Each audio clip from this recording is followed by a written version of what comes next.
Selamat pagi Bu Diana. Boleh bilang Pak Winter, saya belum jadiin co-host Bu.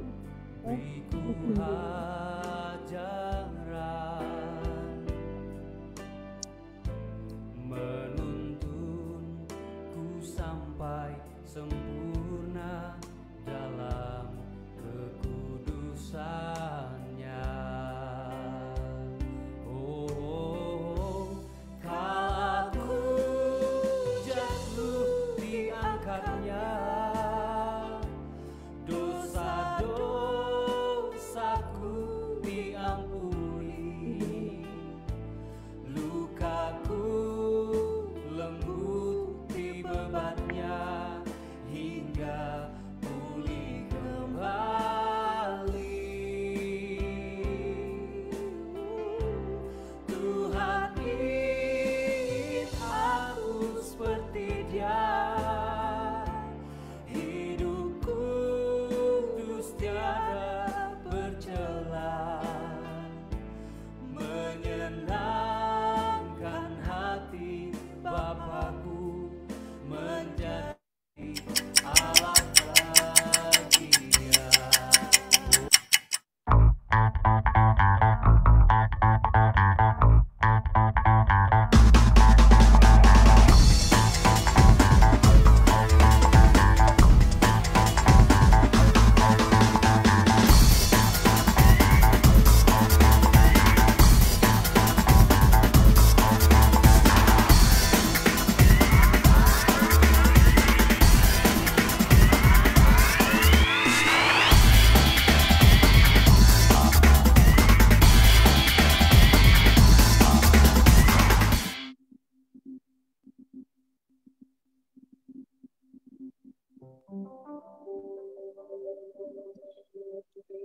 Shalom, selamat pagi Bapak Ibu Saudara yang terkasih. Pagi hari ini kita bersama-sama mengawali hari ini bersama dengan Tuhan. Dan biarlah sepanjang hari kita mau menyenangkan hati Tuhan. Haleluya, pagi hari ini mari siapkan hatimu. Kita mau mendengarkan suara Tuhan. Kita mau meresponi dan tentunya kita mau bertanggung jawab atas respon kita. Kita mau melakukan kebenaran firman Tuhan. Haleluya.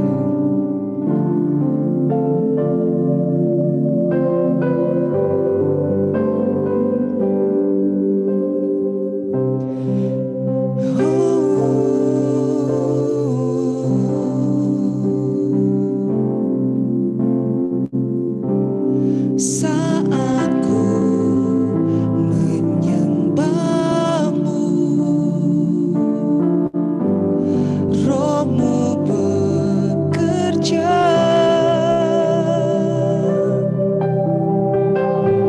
Saat ku memujimu, Kau bertahta di atas pujian.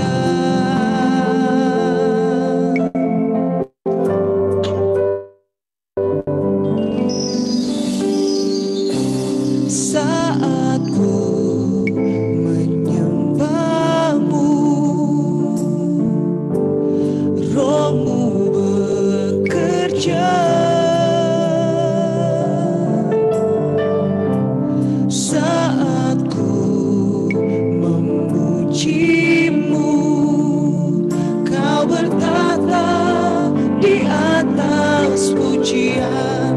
Ku angkat hatiku, ku pandang kekudusan-Mu.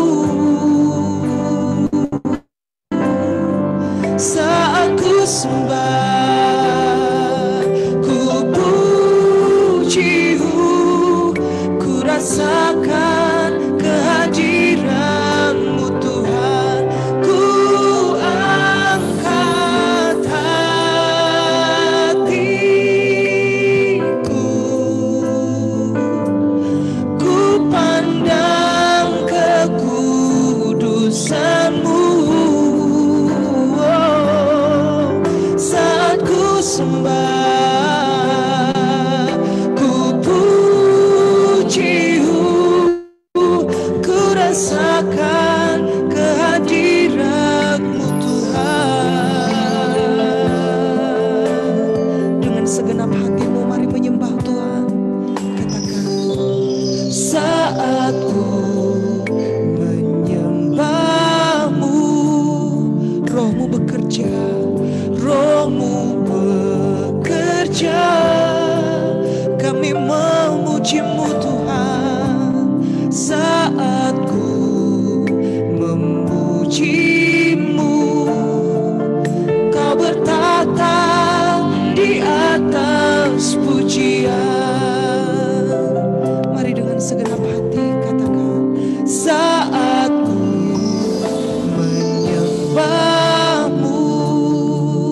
Saat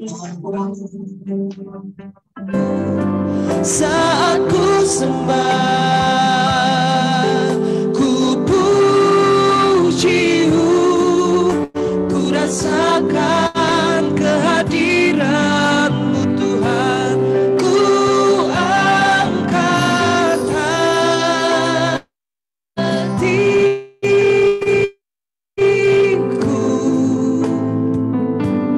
ku pandang kekudusan-Mu. Saat ku sembah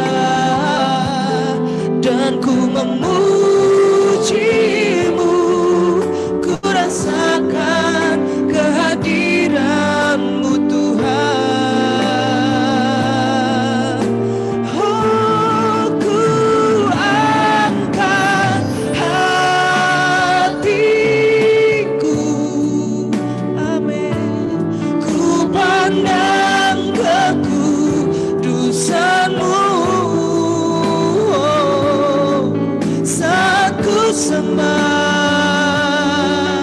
ku puji-Mu, ku rasakan kehadiran-Mu Tuhan, ku angkat hatiku,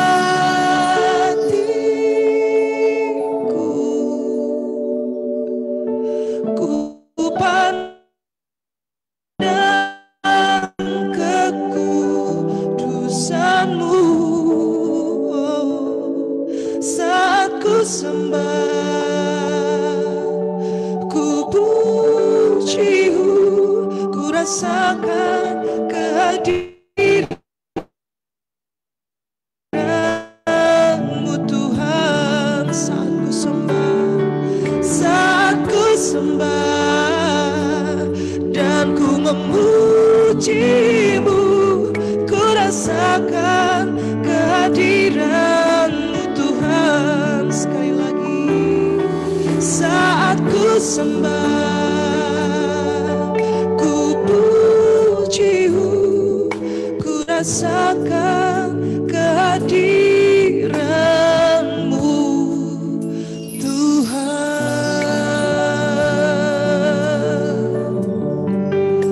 Kami sembah Kau Tuhan.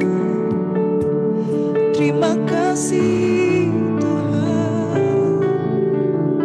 Sungguh kami bersyukur. Hadirat-Mu memenuhi setiap kami dimanapun kami berada pagi hari. Damai sejahtera Allah berlimpah dalam hidup kami. Terima kasih Tuhan Yesus.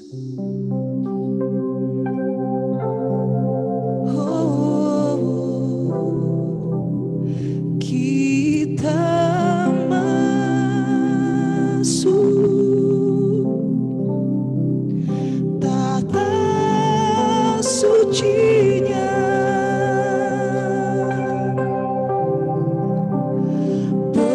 bersama para malaikat menyembah. Mari kita puji Dia.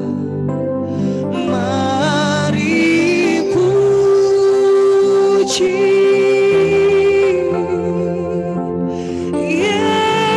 Yesusku.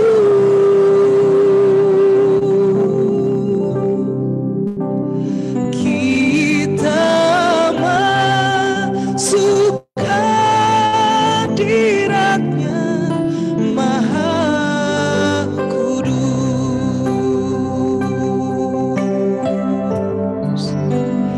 Kita masuk, amin, tata suci-Nya. Mari kita menyembah Tuhan bersama para malaikat menyembah.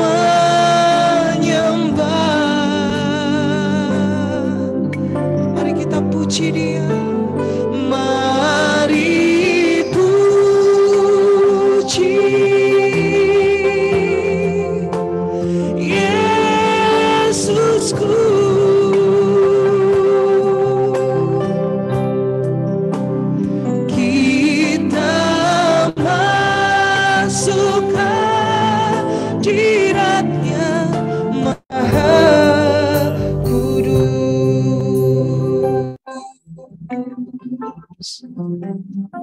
Kini saatnya berdiri di altarnya. Amin. Sebab Allah Maha Kudus hadir di sini. Mari kita puji Dia. Mari memuji. Angkat tanganmu sembah. Angkat tangan menyembah.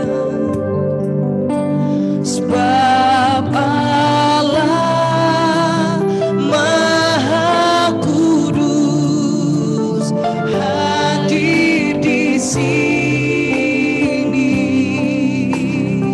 Sekali lagi, kini saatnya, amin ya Tuhan, berdiri di altarnya. Sebab Allah Maha Kudus hadir di sini. Kami memuji, mari memuji. Oh, angkat tangan menyembah. Sebab Allah Maha Kudus hadir di sini. Bersama-sama katakan, kita masuk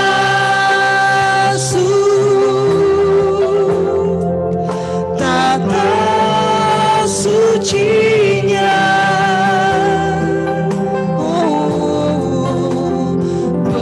Bersama para malaikat menyembah.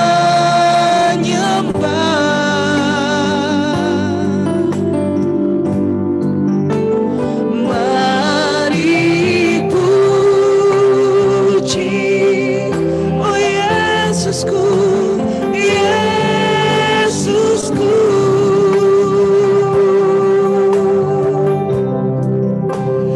Kita masuk hadirat-Nya Maha Kudus. Sekali lagi katakan, kita masuk tata sucinya.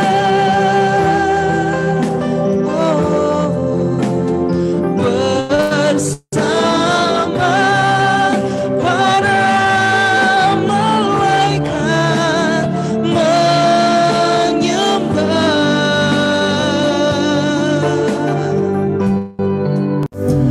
Mari puji Yesusku.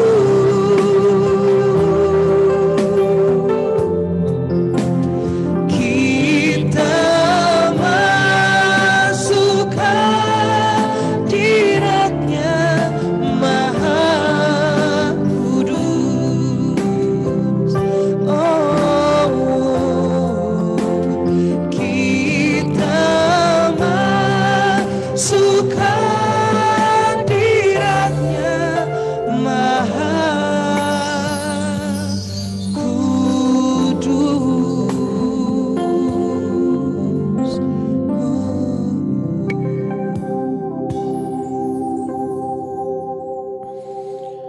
Sungguh hati kami melimpah dengan syukur, jiwa kami penuh dengan sukacita.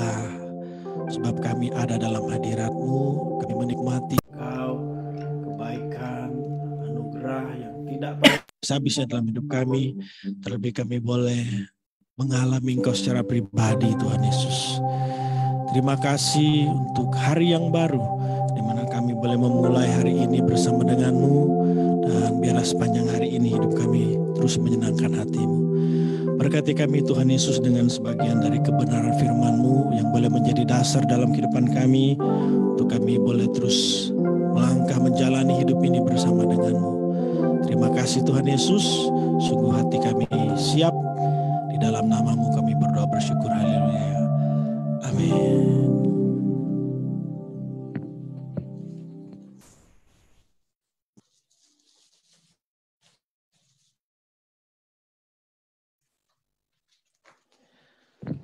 Selamat pagi, shalom Bapak Ibu Saudara semuanya dimanapun kita berada. Pagi hari ini kita sungguh bersyukur ya, di suasana hujan kalau di Bandung, tidak tahu di tempat Bapak Ibu Saudara. Tuhan masih memberikan kepada kita kesehatan, kekuatan, semangat, anugerah kebaikan yang tidak pernah habis-habisnya untuk terus kita nikmati dan kita gunakan sepenuhnya untuk menyenangkan hati Tuhan. Pagi hari ini Bapak Ibu Saudara, saya ingin mengajak kita membaca satu ayat dalam Matius 7 ayat 23. Pada waktu itulah aku akan berterus terang kepada mereka dan berkata, aku tidak pernah mengenal kamu. Enyahlah daripadaku, kamu sekalian pembuat kejahatan. Bapak Ibu, dari ayat ini saya menjadi penasaran. Kenapa Tuhan tidak berterus terang sekarang ini kepada mereka dalam ayat ini? Atau Tuhan kenapa harus menunda waktunya?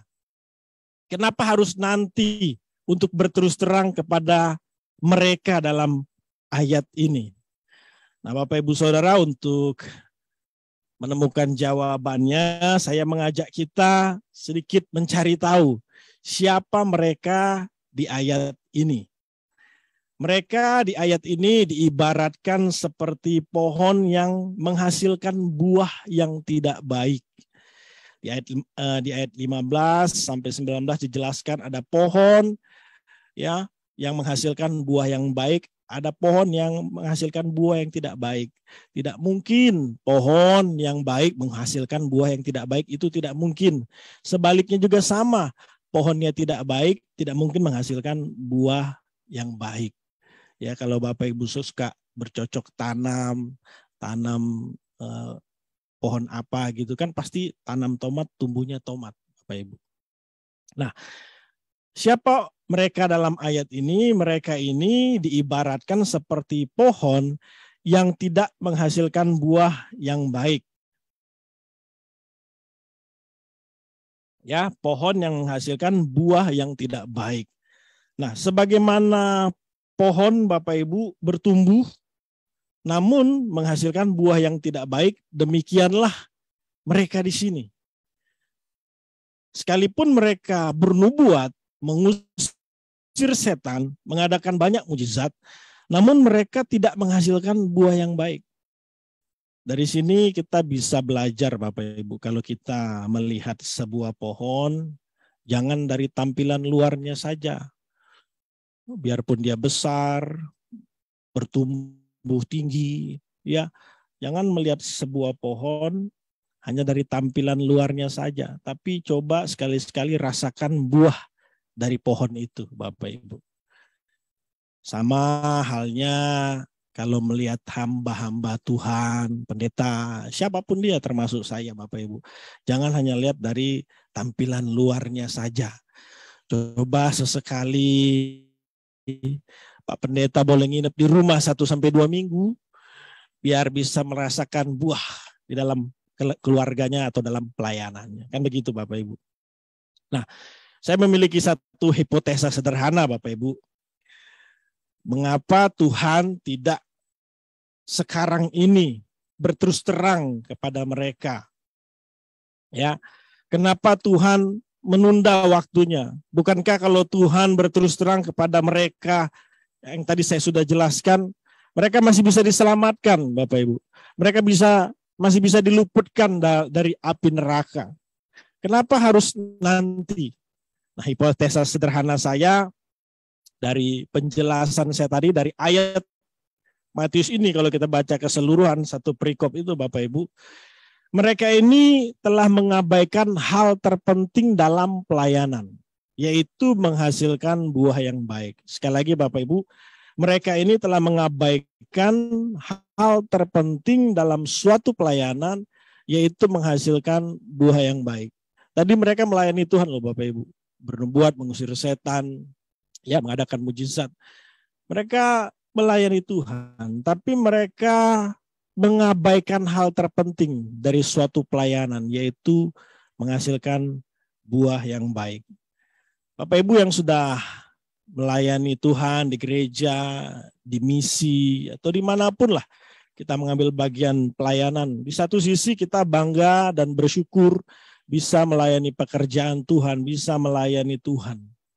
Tapi di sisi lain Bapak Ibu kita harus waspada dan berhati-hati kalau kita tidak menghasilkan buah yang baik. Sekali lagi kita harus hati-hati dan waspada kalau kita tidak menghasilkan buah yang baik. Sedikit kesaksian yang baru terjadi Bapak Ibu di gereja di mana saya mengembalakan. Ada satu anak muda Bapak Ibu ya, beberapa waktu lalu istri saya ajak dia, ayo kamu pelayanan, ayo pelayanan, semangat, ayo pelayanan. Nah, namanya juga dia bisa main keyboard Bapak Ibu ya, sudah ada basicnya. Ya namanya juga baru ya, masih banyak berlatih, lalu dia juga jarang pelayanan di mimbar. Jadi waktu kemarin dia pelayanan, tim musik semuanya sudah berkumpul, dia datang sedikit telat.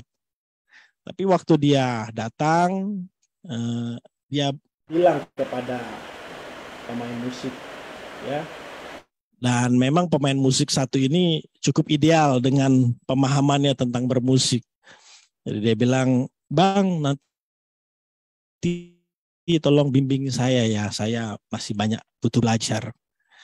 Nah Bapak Ibu, apa yang terjadi? Jadi sepanjang praise and worship itu, pemain musik yang ideal ini merasa apa ya Bapak Ibu, dia punya idealisme sendiri, dia merasa yang model begini sebaiknya nggak usah diajak pelayanan, biar dia belajar dulu, biar dia ini itu dan sebagainya. Saya mengerti maksudnya karena saya juga pemusik Bapak Ibu.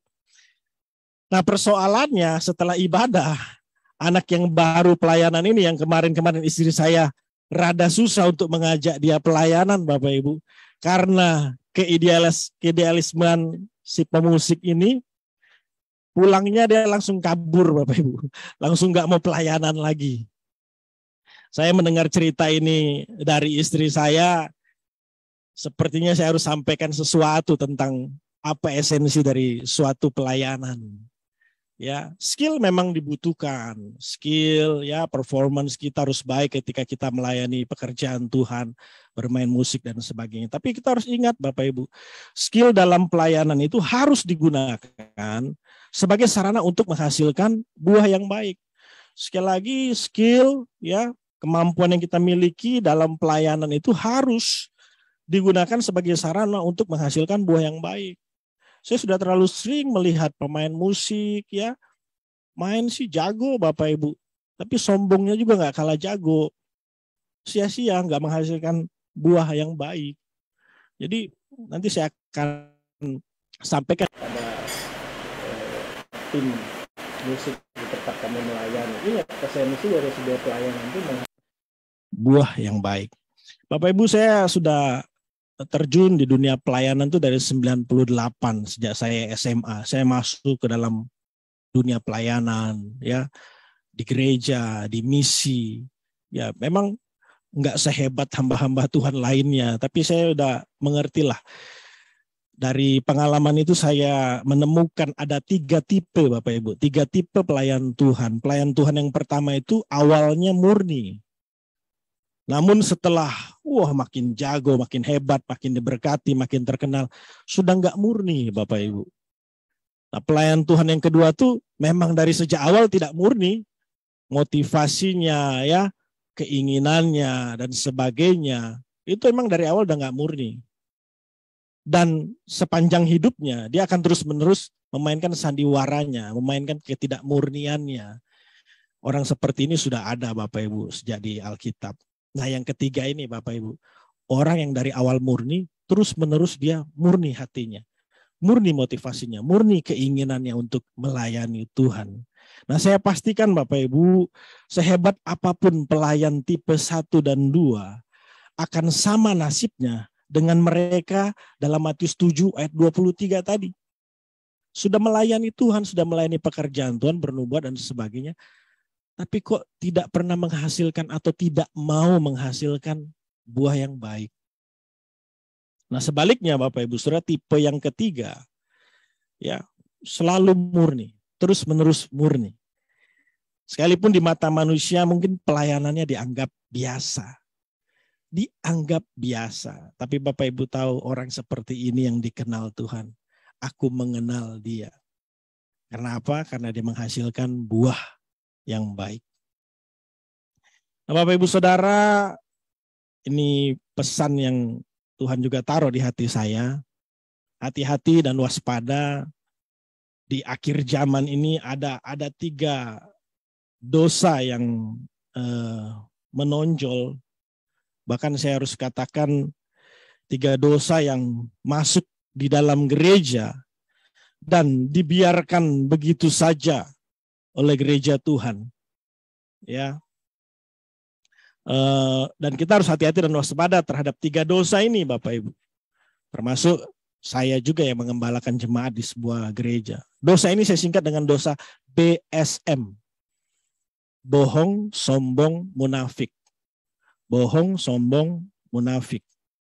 Nah kalau gereja membiarkan 3 dosa ini terus ada, maka sama saja gereja membiarkan orang Kristen tidak menghasilkan buah yang baik. Kalau gereja membiarkan dosa ini terus ada, bohong, sombong, munafik, maka gereja sama saja membiarkan orang Kristen tidak menghasilkan buah yang baik. Hati-hati dan waspada Bapak Ibu dengan satu ajaran, ya saya sedang menyoroti ajaran ini. Itu tentang ajaran kuasa perkataan atau kuasa iman. Saya menemukan Bapak Ibu, ya, tidak sedikit orang Kristen menjadi korban dari ajaran ini. Tanpa disadari mereka sedang diajarkan untuk berbohong dan bersikap munafik. Dasar ajaran dari ajaran perkataan iman, apapun itu namanya, kuasa perkataan, cukup 2 ayat Bapak Ibu. Biasa ayat yang dipakai 2 Korintus 4 ayat 13. Namun karena kami memiliki roh iman yang sama, seperti ada tertulis, aku percaya sebab itu aku berkata-kata. Maka kami juga percaya dan sebab itu kami juga berkata-kata. Ayat yang kedua, Amsal 18 ayat 21. Hidup dan mati dikuasai lidah.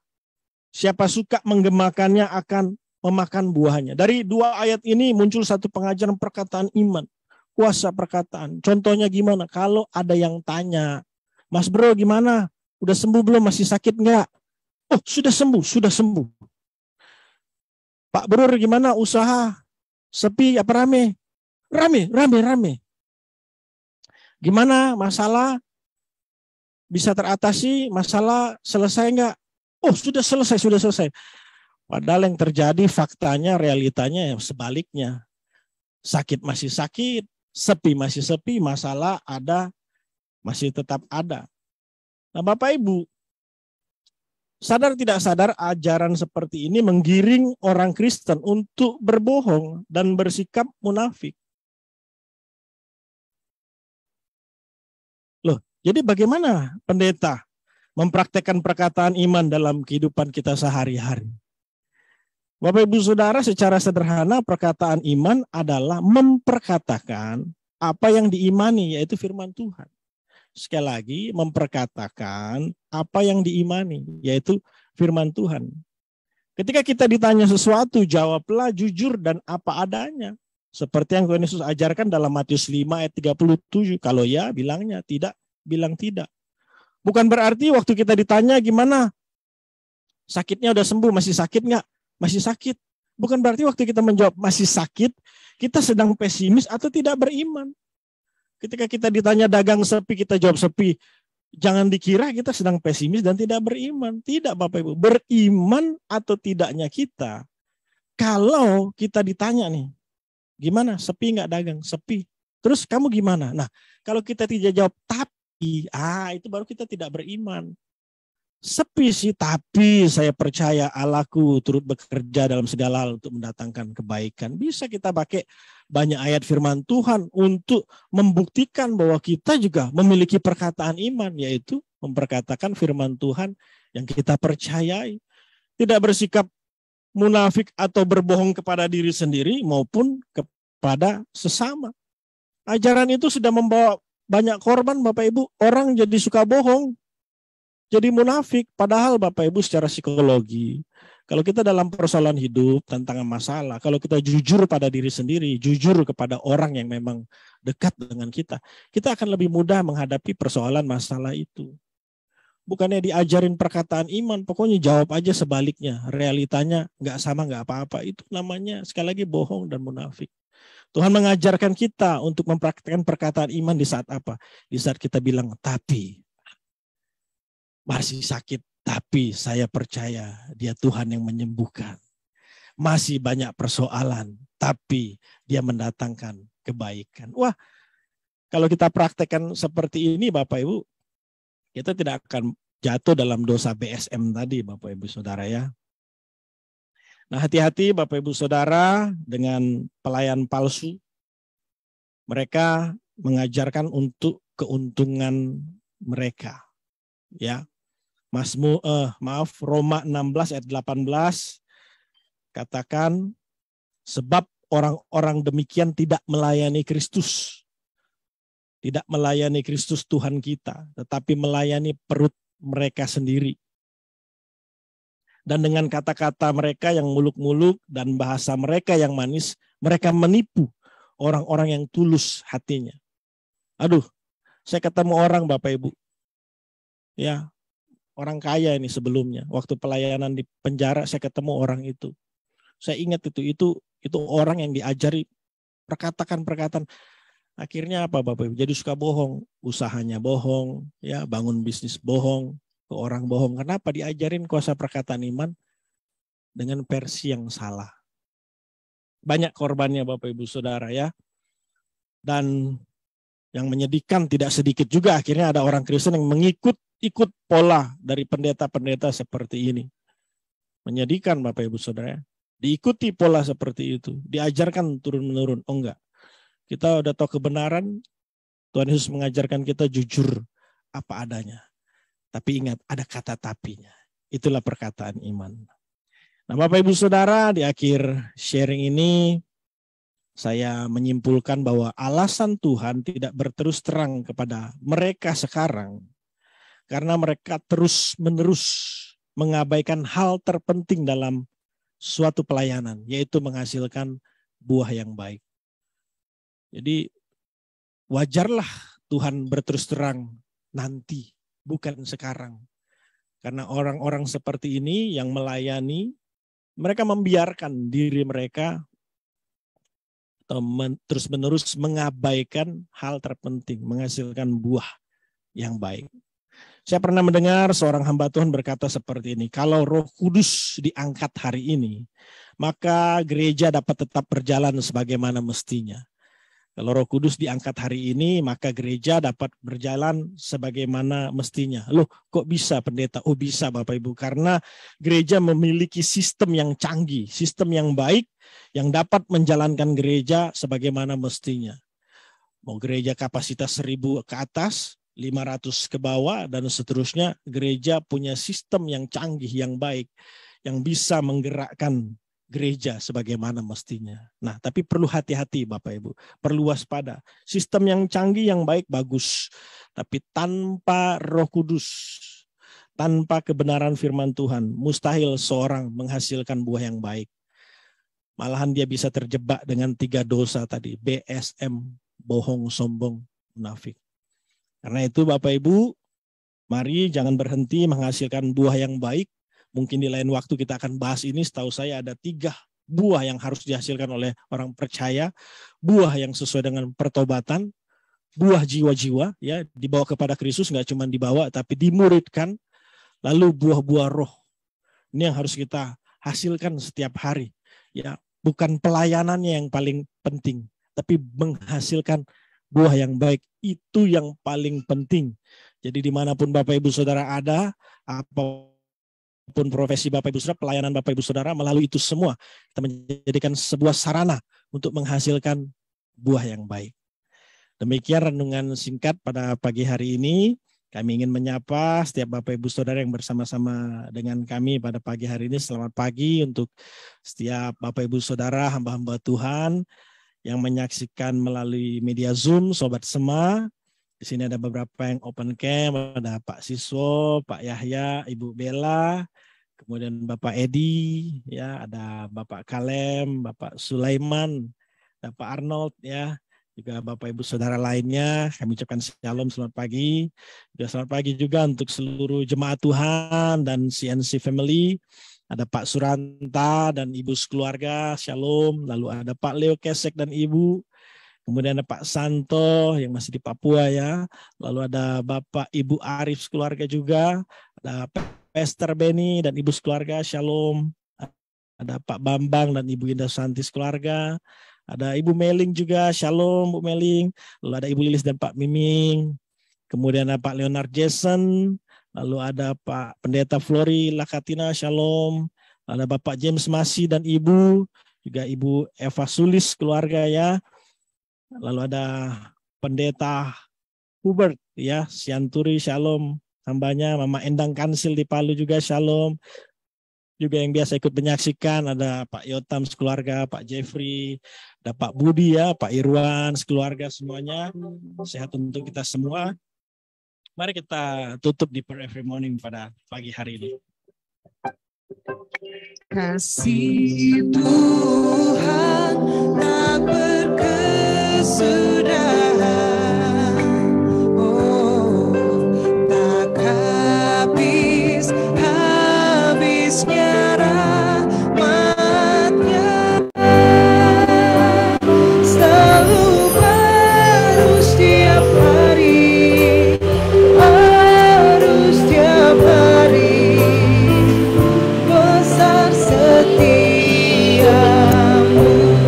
Tuhan, besar setiamu.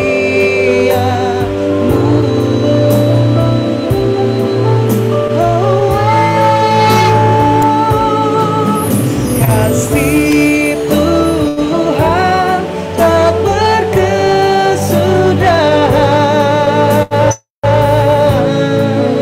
tak habisnya rahmat-Nya, selalu baru setiap hari, baru setiap hari, besar setiamu Tuhan, besar setiamu Tuhan, besar setiamu.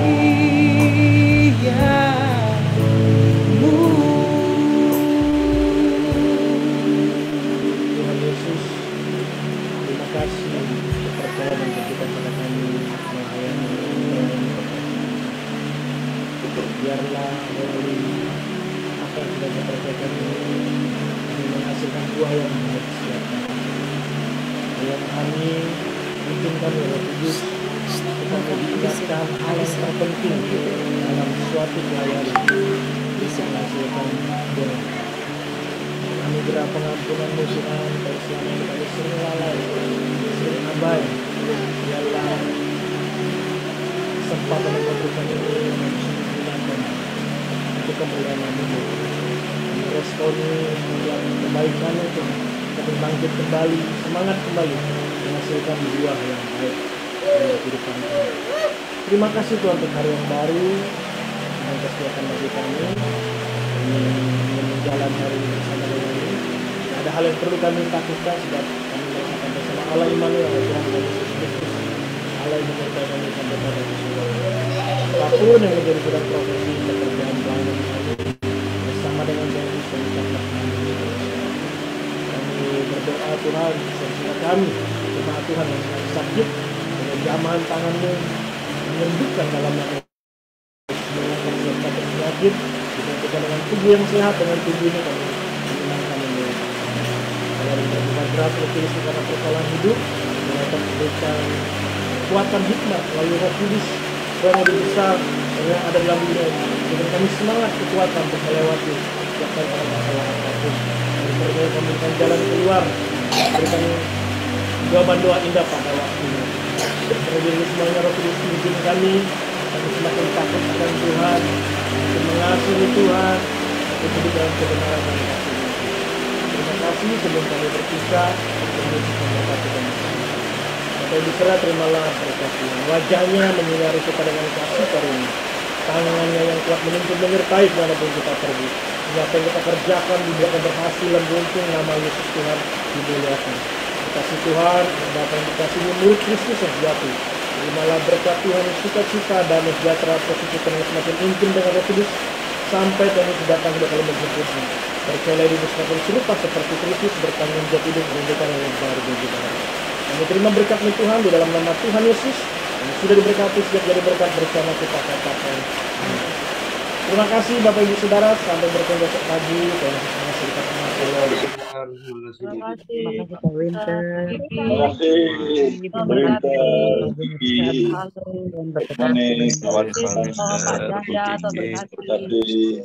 kasih Marcelin, Shalom Berita, Pak Sulaiman, Diana, Shalom semuanya. Arnold, terima kasih. Berkati. Bella. Ayah ya, Tuhan berkati. Hujan sepanjang hari, semoga nggak banjir. Oke teman-teman, saya akhiri ya. Ya, Iya. Terima kasih. Terima kasih, Bu Diana. Terima kasih.